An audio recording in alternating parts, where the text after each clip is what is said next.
How did the white flag become a symbol of surrender? White flags were used during the Second Punic War in 218 BC, and Confederate forces used a white dish towel to surrender at Appomattox.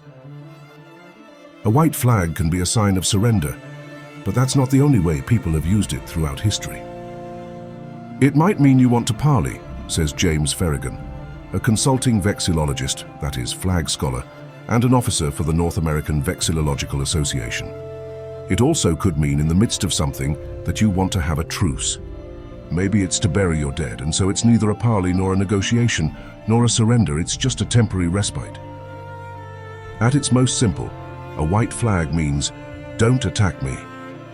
Military officials have used white flags to protect themselves while making contact with their opponents for a variety of reasons. In addition, civilians have used the flag to signal that they are not combatants at all, and that they have peaceful intentions.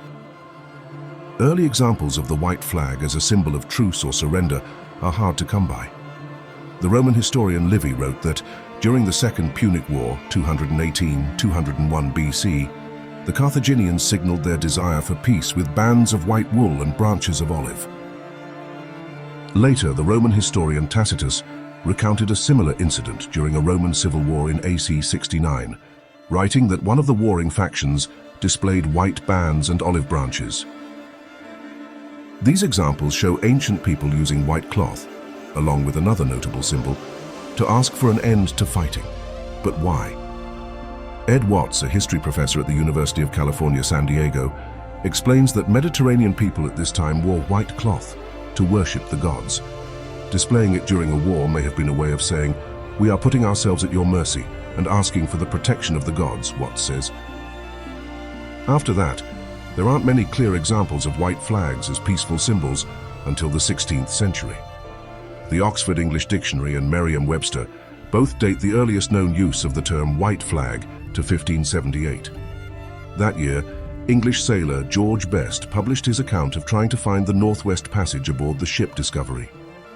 He wrote about encountering Inuit people who made peaceful contact with the ship's crew by displaying a white flag made of bladders sewed together with the guts and sinews of beasts. The Dutch jurist Hugo Grotius also mentioned the white flag in his influential 1625 tome on the laws of war and peace. He wrote that displaying a white flag was a way of asking for parley, a discussion between opposing sides. It's unclear how the white flag came to signify a desire for peace or parley in the modern era, but it may have been partly due to practicality. Undyed cloth was readily available from soldiers' clothes and supplies, and visibly distinct from the decorated flags armies carried with them.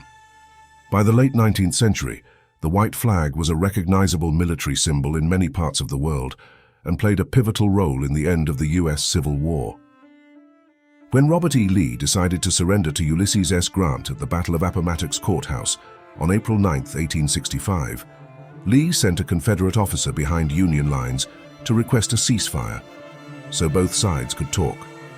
To telegraph his intentions, the Confederate officer carried a dish towel with him as an impromptu white flag. The dish towel used as a flag of truce by Confederate troops during General Robert E. Lee's surrender at Appomattox Courthouse, Virginia, on April 9, 1865. The Confederates probably picked that dish towel, which now resides at the Smithsonian National Museum of American History in Washington, D.C., because it happened to be available at the moment.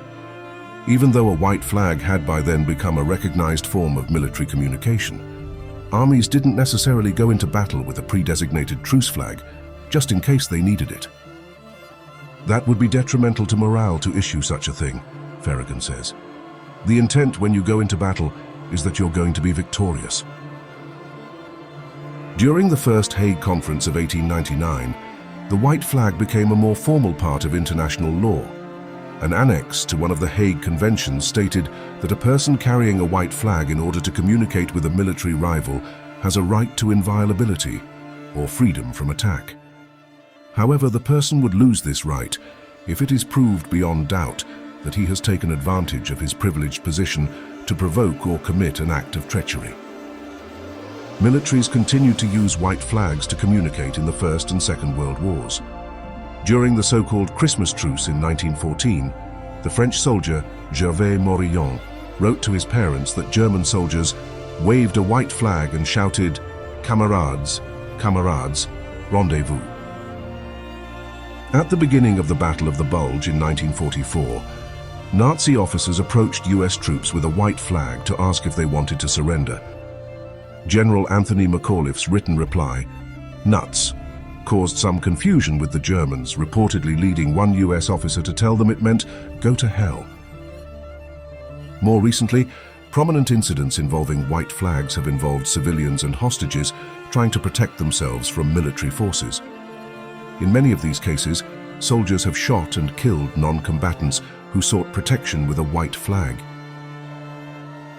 Politicians and human rights groups have sounded the alarm about such killings, both because the victims were civilians and because they were waving an international symbol that for hundreds of years has signaled a desire truce, surrender and parley, as well as peace, protection and mercy.